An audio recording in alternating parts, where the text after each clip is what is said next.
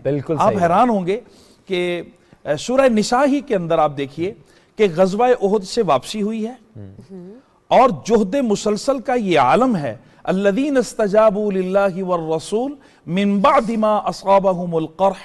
میں اگین دہراؤں گا کہ سارے ہمارے ناظرین اور سامعین اللہ کے کلام کو سمجھیں, ترجمے کے ساتھ پڑھیں, کہ جگہ جگہ پر جب آیات آئیں تو اس کا مضمون سامنے ہونا چاہیے. اس آیت مبارکہ کو بھی آپ خود مطالعہ کیجئے گا. اس کا مضمون میں عرض کرتا ہوں کہ زخمی حالت میں صحابہ موجود ہیں, ایک سفر سے واپسی ہوئی ہے, اور حکم آ گیا کہ اگلے سفر کے لیے تیاری کیجئے. اور حیران کن بات یہ ہے کہ قیامت تک کے لیے یہ مثال انسانیت کے سامنے آ گئی کہ وہ لوگ اپنی اسی حالت میں زخموں سے چور ہیں, اس کے باوجود جہد مسلسل کا سبق دیا گیا کہ اٹھیے اور چلیے, یہاں تک کہ وہ چلے. موقع آیا نہیں آیا, وہاں پھر مڈ بھیڑ ہوئی نہیں ہوئی, حق فتح ہوا, حق کا فتح ہوئی, اور مسلمان فاتح ٹھہرے, لیکن سبق دے دیا قیامت تک کے لیے کہ حالات کیسے بھی ہوں تسلسل کے ساتھ چلنا, یہ ایک ادب ہے. اور اسی طرح جب یہ تسلسل کی بات آئی تو ایک بات اور بھی عرض کرتا ہوں آپ کے توسط سے, چونکہ ہم مختصراً اس پہ پوائنٹس پہ بات کر رہے ہیں. ایک ادب اور بھی تھا جو ریاست مدینہ میں بہت نمایاں تھا, اور وہ ادب تھا کہ جلد بازی نہیں ہے. ہمارے ہاں آج کیا کہوں میں, آج بیج بویا اور کل فصل کا انتظار ہے, اور کل فصل آئی اور پھر اگلے اس کے فوراً نتیجے. ایسا نہیں ہے, آرام سے. سورہ روم کے اندر دیکھیں, یہ کلام الہی سے ہمیں درس مل رہا ہے. ریاست مدینہ کا تصور کہاں ہے؟ اللہ کے کلام میں ہے. ریاست مدینہ کا تصور کہاں ہے؟ حبیب پاک صلی اللہ علیہ وآلہ وسلم کی سیرت میں ہے. اب کیا ہے؟ الف لام میم غلبت الروم فی ادنى الارض. اب ذرا دیکھتے جائیں, پڑھتے جائیں اللہ کے کلام کو. سورہ روم کی ابتدائی آیات ہے, آگے آتا ہے فی بضع سنین, کہ چند سالوں میں. یعنی آپ کا جو خیال ہے, جو دو دنیا کی بڑی طاقتیں ہیں, مسلمانوں کا ایک طاقت کی طرف رجحان ہے, تو جلدی نہ کیجئے, کچھ وقت لگے گا. آپ کے فکر اور آپ کے تصور اور آپ کی, بلکہ یوں کہیے آپ کی چاہت کے مطابق فیصلے ہوں گے. سورہ فتح میں چلے جائیں, کیا فرمایا؟ لَتَدْخُلُنَّ الْمَسْجِدَ الْحَرَامَ إِن شَاءَ اللَّهُ آمِنِينَ مُحَلِّقِينَ رُؤُوسَكُمْ وَمُقَصِّرِينَ لَا تَخَافُونَ. اب اس آیت کا بھی ترجمہ نہیں میں کر رہا, مضمون یہ ہے کہ عن قریب وہ وقت آئے گا کہ آپ حدیبیہ سے واپس ہو جائیے. جلدی نہیں ہے, ٹھہراؤ ہے. یہ امت کو, لوگوں کو, مردوں کو, عورتوں کو, بچوں کو, بلکہ میں یوں کہوں گا پاکستانی معاشرے میں ہم جیسے جذباتی مزاج کے لوگوں کو ٹھہراؤ سکھایا گیا کہ ٹھہر جائیے, اللہ کا وعدہ ہے, اللہ کے وعدے پہ یقین رکھیے. لَتَدْخُلُنَّ الْمَسْجِدَ الْحَرَامِ, ضرور تم مسجد حرام میں عزت کے ساتھ, فتح کے ساتھ, کامیابی کے ساتھ, بلندی کے ساتھ اور پوری شان و شوکت کے ساتھ داخل ہوں گے. ٹھہراؤ دیا ہے, ٹھہراؤ دیا ہے. اور آخری بات میں اسی مضمون کی عرض کرتا ہوں, آپ کچھ پوچھنا چاہیں تو. میں ڈاکٹر محمد الیاس صاحب میں جاننا چاہ رہی ہوں, جہاں سے ہم نے گفتگو کا آغاز کیا تھا کہ 10 سال کے مختصر عرصے میں مدینہ سے ایسے ایسے لیڈرز بن کر ابھر کر سامنے آئے کہ جن کی مثال آج تک نہیں ملتی. میں چاہتی ہوں کہ ان کے ناموں کے ساتھ, ان کی شخصیات کے ساتھ آپ حوالہ دے کر ہماری ذرا تھوڑی رہنمائی کریں کہ وہ ایسے کون سے 10 لیڈرز تھے کہ جنہوں نے اپنی مثال آپ قائم کی. صلی اللہ علیہ وآلہ وسلم کہ تمام اصحاب رضوان اللہ علیہم اجمعین, تمام اہل بیت رضوان اللہ علیہم اجمعین, مرد و خواتین, صحیح بات تو یہ ہے کہ وہ 10 نہیں ہیں, وہ بے شمار ہیں, اور وہ ایسے خوبصورت ستارے ہیں کہ جن کو گننا بھی شاید مشکل ہو. بے شک. اور اپنے اپنے میدان مختلف تھے, اور ہر میدان کے وہ شاہ, اپنے میدان کے عظیم شاہ سوار تھے.